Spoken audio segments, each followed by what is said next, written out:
Hello friends, मैं अभिषेक आपका स्वागत करता हूं अपने यूट्यूब चैनल डिजी नॉलेज हम में।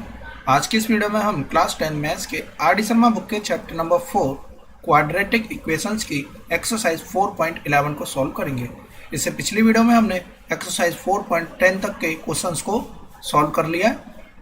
इसके अलावा हमने रियल नंबर के chapter polynomial and pair of linear equations in two variables के क्वेश्चंस को भी सॉल्व कर लिया। तो आइए अपनी इस वीडियो को स्टार्ट करते हैं। जैसा कि चैप्टर 4 में क्वाड्रेटिक इक्वेशंस है, उसमें हमें इस एक्सरसाइज में जो पढ़ना है वो पढ़ना है इनके वर्ड प्रॉब्लम्स के क्वेश्चंस को। तो देखिए किस तरीके से हमारी इक्वेशंस यानी कि स्टेटमेंट फॉर्म में रहेगी और किस तरीके से हमें अपनी इक्वेशंस को बनाना है, इसमें पहले हमें यह समझना है, फिर इसके बाद इसके सोल्यूशंस को। तो जैसा कि पहला क्वेश्चन दे रखा है, the perimeter of a rectangular field is 82 metre, यानी कि किसी रेक्टेंगुलर फील्ड का जो पेरीमीटर है वो कितना 82 मीटर है, and its area is 400 metre square, और जो एरिया 400 मीटर स्क्वायर है। हमसे पूछा जा रहा है find the breadth of the rectangle, यानी कि रेक्टेंगल की ब्रेथ को निकालना है। सो देखिए पेरीमीटर यदि दे रखा है 82 मीटर, तो पेरीमीटर होता है क्या, सम ऑफ इट्स ऑल साइड। किसी भी क्लोज फिगर की सभी साइड्स को जोड़ दिया जाए तो वही उसके क्या होता है, पेरीमीटर के बराबर होता है। सो बेसिकली रेक्टेंगुलर फील्ड है तो रेक्टेंगल का पेरीमीटर क्या होता है 2l + b, और इसकी वैल्यू किसके बराबर दे रखी है, 82 के बराबर दे रखी है। मीटर में है, यूनिट हमारी मीटर में रहेगी। 2 जब इस तरफ जाएगा तो देखिए l + b किसके बराबर हो जाएगा, 41 के बराबर हो जाएगा, यानी कि l + b आ गया 41। देखिए हमें ब्रेथ पूछा जा रहा है तो हम क्या करते हैं, अपने ब्रेथ को x मान लेते हैं। यदि ब्रेथ x है तो लेंथ अब कितना हो जाएगा, x इधर जाएगा तो 41 - x, इतना मीटर हमारी लेंथ हो जाएगी। अब ब्रेथ हमारी कितनी आ गई है, x मीटर, जो कि हमने सपोज कर लिया। एरिया क्या था, 400 मीटर स्क्वायर। रेक्टेंगुलर फील्ड का एरिया निकालेंगे तो एरिया बराबर क्या हो जाता है, l × b। तो इसका मतलब क्या हुआ, x × का 41 - का x, इसकी आपस में मल्टीप्लाई करेंगे तो आएगा कितना, 400। अब यहाँ से हमारे पास में इक्वेशन बन जाएगी। इस इक्वेशन को हम फैक्टराइज कर सकते हैं। देखिए एक तरफ लेके जाते हैं, माइनस का 41x, और इसके बाद में ये रह जाएगा प्लस का 400 बराबर का 0। इसके बाद इस इक्वेशन को हम फैक्टराइज करेंगे। जब हम फैक्टर्स जोड़ लेंगे स्प्लिटिंग द मिडल टर्म से, या हम इसके फैक्टर्स निकाल सकते हैं कंप्लीटिंग द स्क्वायर मेथड से, या हम -b + (√b² - 4ac/2a) इस फॉर्मूले से भी इसके दो रूट्स निकाल सकते हैं। रूट मतलब x की वैल्यूज, तो यहाँ से भी निकाल सकते हैं। हमें जिस मेथड के थ्रू हमारे लिए सबसे इजी लगेगा हम उसके तरीके से इसके फैक्टर्स फाइंड आउट कर लेंगे। तो देखिए जैसे यहाँ पर फैक्टर्स निकाला तो दो हमारे पास में आंसर्स निकल गए, 16 और 25। सो देखिए यहाँ पर जो 25 हो जाएगा, अगर हमारी एक लेंथ 25 है तो दूसरी लेंथ हमारी कितनी हो जाएगी, जो हमने x माना था ब्रेथ, तो या तो ब्रेथ हमारी 25 होगी या ब्रेथ 16 होगी। अगर ये 25 है तो इस हिसाब से लेंथ हमारी 41 - 25 हो जाएगी, जो कि वैल्यू हमारी यहाँ से कितना देगा, 16 के बराबर ही यहाँ वैल्यू आएगी। सो हमारी लेंथ ऑफ ब्रेथ निकल के आ जाएगी 25 और 16 मीटर। तो यूनिट का ध्यान रखेंगे, जब हम लास्ट में अपना आंसर लिखेंगे तो यूनिट जरूर मेंशन करेंगे। अब हम आते हैं क्वेश्चन नंबर 2 पर। देखिए क्वेश्चन नंबर 2 क्या कहता है, the length of a hall is 5 metre more than its breadth. किसी हॉल की जो लेंथ है वो 5 मीटर ज्यादा है उसकी ब्रेथ से। Area of the floor of the hall is 84 metre square, find the length and breadth. हमें लेंथ एंड ब्रेथ निकालनी। तो देखिए जिस भी क्वांटिटी से ज्यादा वैल्यू होती है तो सबसे पहले हम उसी क्वांटिटी को x मान लेते हैं। तो इसे हमने मान लिया x, क्योंकि यूनिट मीटर में तो इसे भी मीटर में मान लेते हैं। सो ब्रेथ होगी हमारी x, और लेंथ क्वेश्चन के अकॉर्डिंग क्या बोला गया है कि ब्रेथ से 5 मीटर ज्यादा है। 5 गुना बोलता तो यहाँ पे 5 टाइम्स लिख देता, लेकिन यहाँ पर क्या बोला गया, 5 मीटर मोर। इसका मतलब 5 ज्यादा है किससे, ब्रेथ से। तो ब्रेथ हो जाएगी हमारी x मीटर और लेंथ हो जाएगी हमारी x + 5 मीटर। इसके बाद जो एरिया है वो 84 मीटर स्क्वायर, और एरिया का फॉर्मूला हम जानते हैं लेंथ × का ब्रेथ, और ये वैल्यू आएगी हमारी 84 के बराबर। सो x² + का 5x, 84 इसी तरफ लेकर आएंगे तो माइनस का 84 = का 0। सो अब हम इसे सॉल्व कर लेंगे तो x², देखिए 84 के फैक्टर्स ढूंढने हैं -84 के, तो 12 और 7 फैक्टर्स होंगे, या तो ये माइनस का रहेगा या 7 माइनस का होगा। अब इन दोनों में से सॉल्व करेंगे तो जोड़ने पर यहाँ तो आएगा -5, लेकिन इन्हें जोड़ने पर आएगा प्लस का 5। इसका मतलब हमारे फैक्टर्स हो जाएंगे 12 - 7x माइनस का 84 = का 0। देखिए हमने 5 को स्प्लिट कर दिया मिडल टर्म में, यानी कि मिडल टर्म इसकी स्प्लिट होगी 12 और 7 में। अब हम इसे सॉल्व कर लेंगे, x² + का 12x - 7x - का 84। इसके बाद जैसे हमने प्रीवियस एक्सरसाइज के क्वेश्चंस को सॉल्व किया है, इसी बेसिस पर हम इस क्वेश्चंस को भी सॉल्व कर लेंगे। अब हम आते हैं क्वेश्चन नंबर 3 पर। देखिए क्वेश्चन नंबर 3 क्या कहता है, 2 स्क्वायर्स यानी कि 2 स्क्वायर है जिसमें कि एक स्क्वायर की साइड है x सेंटीमीटर, दूसरे स्क्वायर जो है वह x + 4 सेंटीमीटर साइड का है। अब क्वेश्चन ऐसे भी कह सकता था कि the side of a one square is 4 centimetre more than the side of the other square, मतलब एक ही रह जाता है। यहाँ पहले से स्टेटमेंट से इक्वेशन बनाकर दे दी गई है। और जो एरियाज का सम है वो कितना 656। तो देखिए सम है एरियाज का, तो इन दोनों के स्क्वायर का सम एरिया बोला गया, तो स्क्वायर का एरिया कैसे निकलता है, साइड का स्क्वायर। तो ये हो गया हमारा साइड का स्क्वायर, किसके बराबर होगा 656 के बराबर यह होगा। सॉल्व करेंगे, आंसर हम निकाल लेंगे, जो भी इक्वेशन बनेगी उससे हम x की वैल्यू फाइंड आउट कर लेंगे। अब देखिए यहाँ पर सम की बजाय अगर वहाँ पर डिफरेंस क्या देता तो हमें माइनस करना होता, लेकिन माइनस किससे करते, जो बड़ा वैल्यू है उसमें से हम यहाँ पर छोटी वैल्यू को माइनस करते। सो इस टाइप से क्वेश्चन हमारा एग्जाम में पूछा जा सकता है। यहाँ पर डिफरेंस भी बोल सकता है, प्रोडक्ट भी कह सकता है, या हमारा सम भी कह सकता है। सो इस तरीके से हमने क्वेश्चन नंबर 3 को भी देख लिया। सो जब हम इसके इक्वेशंस को सॉल्व करेंगे तो देखिए ऐसी पॉसिबिलिटी हो सकती है कि आंसर्स हमारे दो फैक्टर्स कुछ इस फॉर्म में है जैसा कि यहाँ पर दे रखे हैं। यहाँ से x की वैल्यू निकालेंगे -20, यहाँ से निकालेंगे तो 16। तो हमारे लिए माइनस की वैल्यू का कोई महत्व नहीं रह जाता, क्योंकि लेंथ जो है यानी साइड जो है उसकी वैल्यू माइनस में नहीं आ सकती। इसका मतलब ये ऑप्शन हमारा गलत हो जाएगा, सिर्फ ऑप्शन कौन सा करेक्ट होगा 16।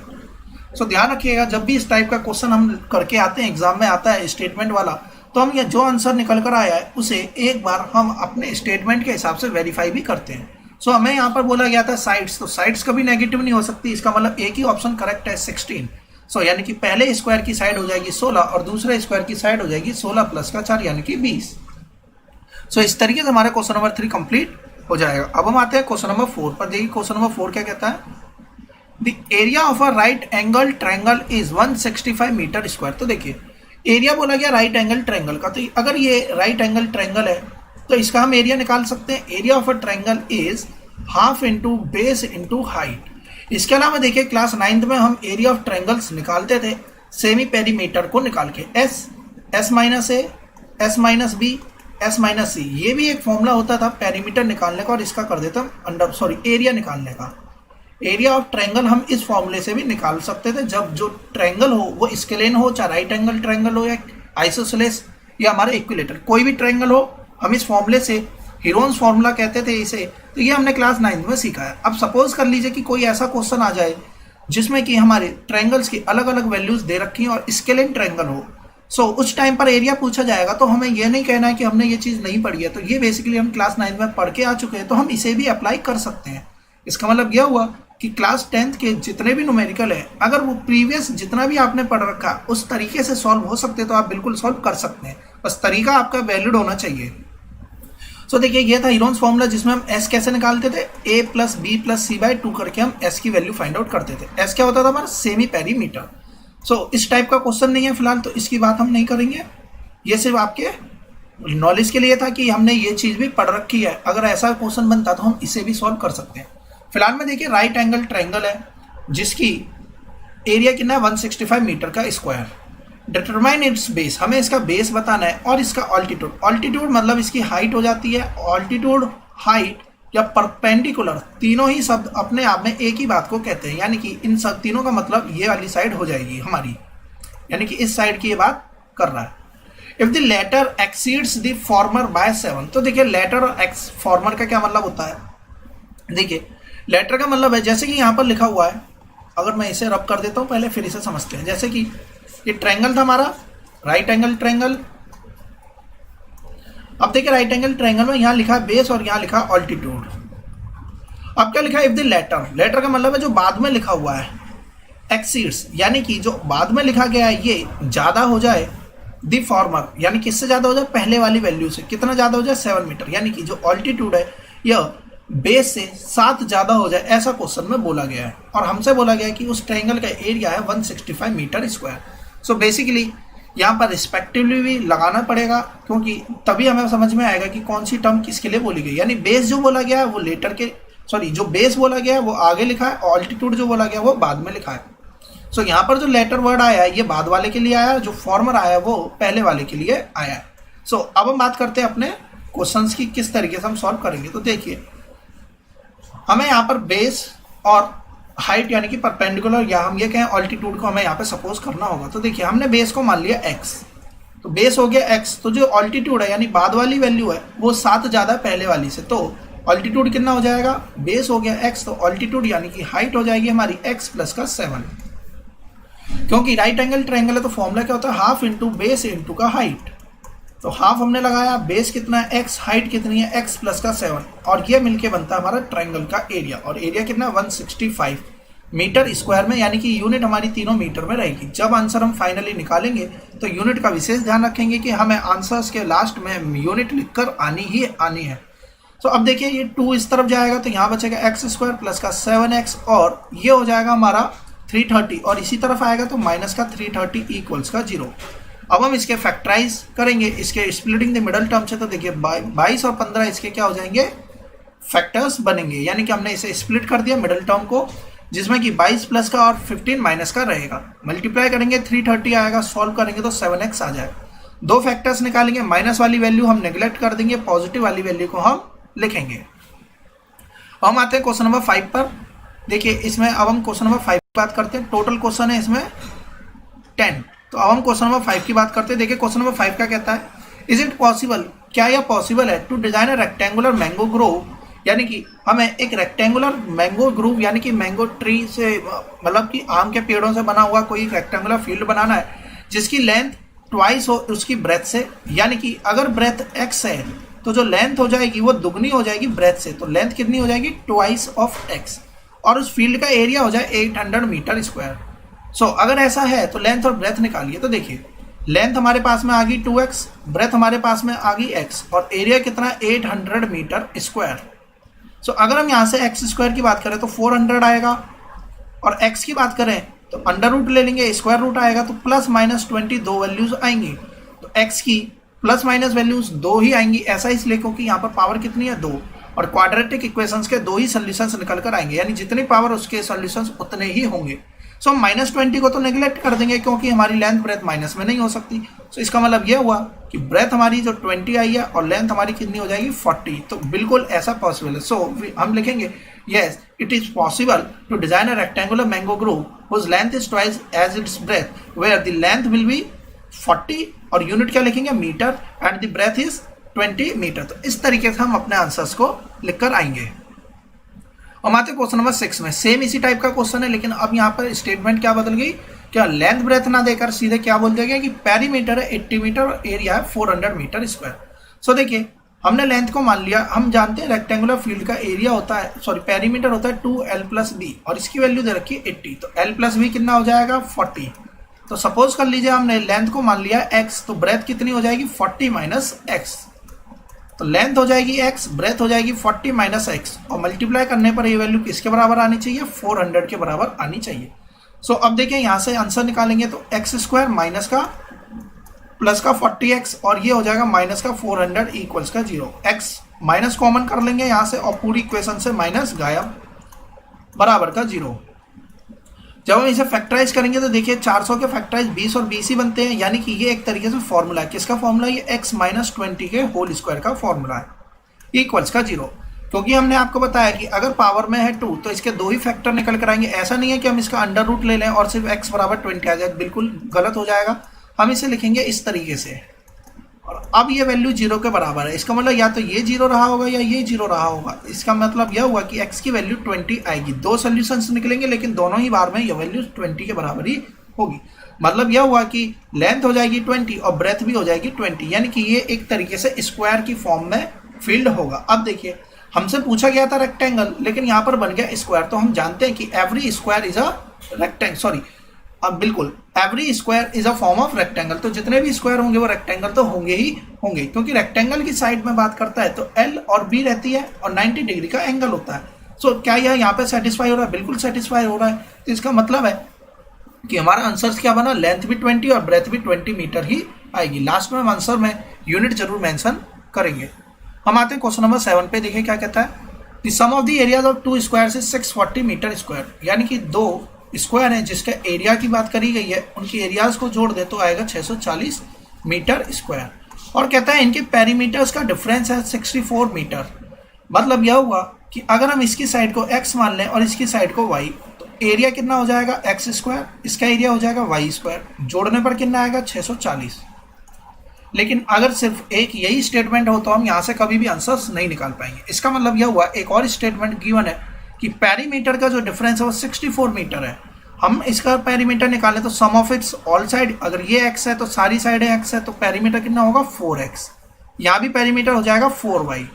और क्योंकि यहाँ डिफरेंस बोला गया, हम मान लेते हैं कि x बड़ा है तो हम x की वजह से इसे बड़ा मान लेते हैं, और ये वैल्यू किसके बराबर है 64 के। तो x माइनस वाई अगर हम यहाँ से निकालेंगे, देखिए 4 कॉमन कर लीजिए 16 आएगा।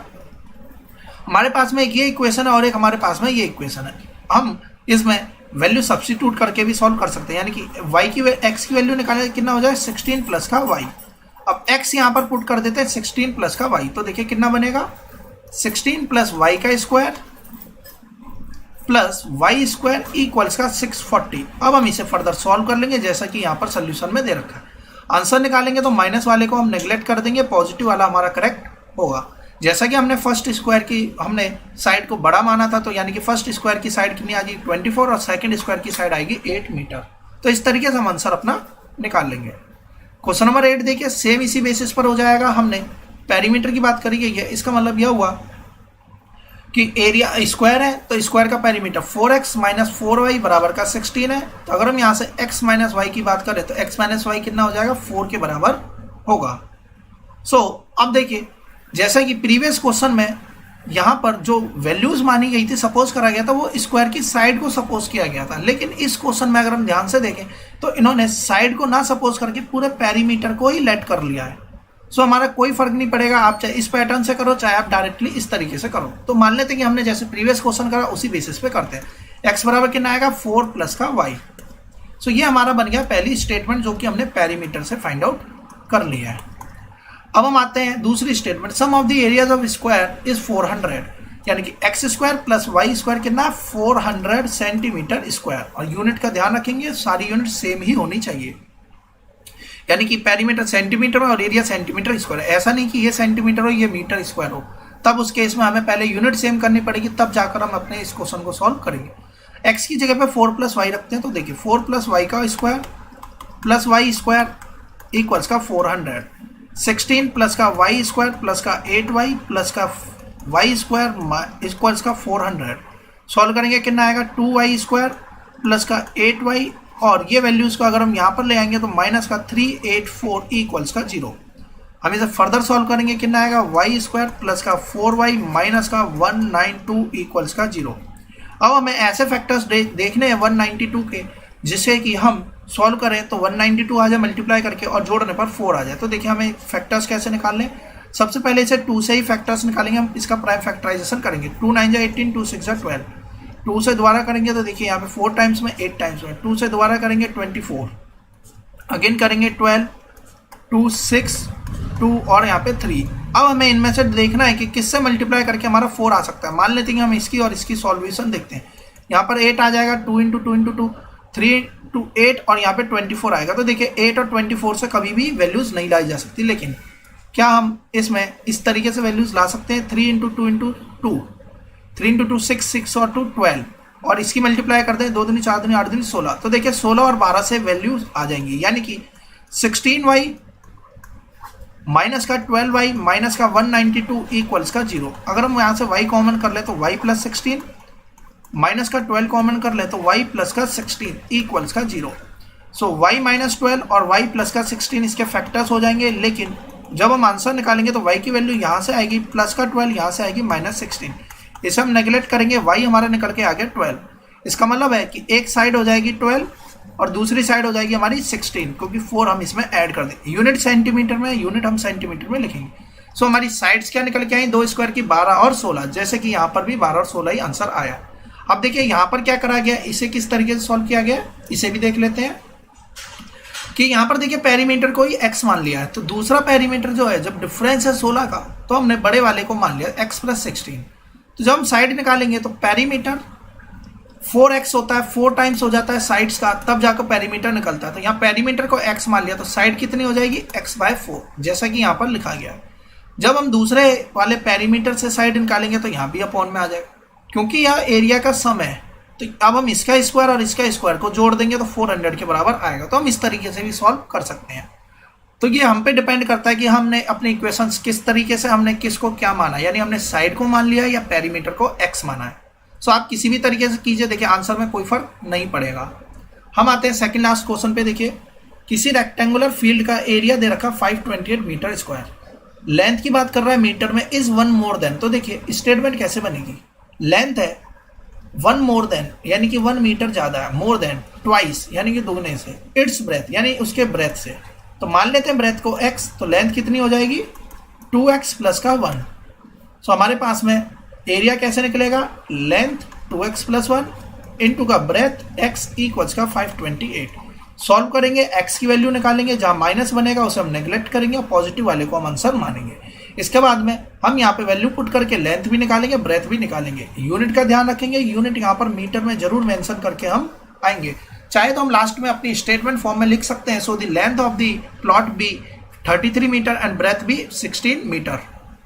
हम आते हैं लास्ट क्वेश्चन पे। देखिए लास्ट क्वेश्चन क्या कहता है, in the centre of a rectangular lawn of dimensions 50 meter by 40 meter, a rectangular pond has to be constructed so that the area of the grass surrounding the pond would be 1184 meter square. Find the length and breadth of the pond. देखिए इस type के questions को हम किस तरीके से solve करेंगे और इजी तरीके से हमें सॉल्व करना है। जैसे कि देखिए एक हमारा रेक्टेंगुलर लॉन है, जैसे कि यहाँ पर डायग्राम में बताया गया 50 by 40 का। अब क्या कहता है कि इसके बीच में हमें रेक्टेंगुलर पॉन्ड भी बनाना है। अब हमने रेक्टेंगुलर पॉन्ड यहाँ पर बना दिया, जिसका कहता है so that the area of the grass surrounded the pond would be. तो जो एरिया यानी कि बचा हुआ जो एरिया रह जाएगा, यहाँ पर हमने ग्रास को प्लेस करना है। तो ये एरिया की वैल्यू दे रखी है 1184 के बराबर। सो अब देखिए हमने मान लिया इसमें कि चारों तरफ से जो कंस्ट्रक्ट किया गया है उसमें x मीटर के गैप को छोड़कर यहाँ पर जो पॉन्ड है वो बनाया गया है। सो इसका मतलब यह हुआ कि अगर हम यहाँ से बात करें अंदर वाले फील्ड की, जो कि रेक्टेंगुलर पॉन्ड है, सो इसकी डायमेंशन अगर हम यहाँ से निकाल लें तो ये है हमारी लेंथ और ये हमारी ब्रेथ। तो जब हम यहाँ से लेंथ निकालेंगे तो देखिए टोटल है 50, x यहाँ माइनस हो गया, x यहाँ, तो 2 बार x माइनस हुआ तो 50 माइनस 2x। उसी तरीके से जब हम ब्रेथ की बात करेंगे तो 40 माइनस 2x बचेगा। अब हम बाहर का एरिया निकालें तो बाहर का एरिया तो दिख रहा है हमें 40 इंटू का 50। अंदर का एरिया निकालें तो अंदर का एरिया कितना आएगा अंदर की डायमेंशन से, तो अंदर की डायमेंशन कितनी है 50 इंटू 2x और इसकी मल्टीप्लाई कर देंगे 40 माइनस का 2x से। ये लेंथ और ब्रेथ होगी और एरिया का डिफरेंस कितना 1184। अब हम इस इक्वेशंस को फर्दर सॉल्व करेंगे और अपना आंसर्स निकाल लेंगे। सो जो हमारे आंसर बनेंगे, अगर माइनस वैल्यू आ रही है तो उसे हम कंसीडर ही नहीं करेंगे। सो यहाँ से हमने देखा 37 और 8 हमारे दो आंसर्स निकल कर आए। जब हमने x की वैल्यू को 37 रखा तो हमने पाया x की वैल्यू 37 रखने से length and breadth of pond are -24 and minus का 34, क्योंकि जब हम यहाँ पर बात करेंगे 50 माइनस का 2 इंटू का -2 इंटू का 37, तो हमने पाया यहाँ पर जो लेंथ आएगी जो पॉन्ड की वो माइनस में आ जाएगी, तो हम इस 37 को नेग्लेक्ट कर देंगे। तो ध्यान रखिएगा दो आंसर भले ही आ रहे हैं लेकिन इसमें करेक्ट क्या है ये हम अपने इक्वेशंस के अकॉर्डिंग वेरीफाई कर भी देखेंगे। तो हमने पॉन्ड का लेंथ और ब्रेथ यहाँ से फाइंड आउट कर लेंगे। लास्ट में स्टेटमेंट की फॉर्म में जब आंसर लिखेंगे तो उसमें यूनिट जरूर मेंशन करेंगे। इस तरीके से हमारे एक्सरसाइज कंप्लीट हो जाती है। स्टिल यहाँ तक कि एक्सरसाइज के किसी भी क्वेश्चन में आपको कोई डाउट होता है तो मुझे कमेंट बॉक्स में जरूर बताएं।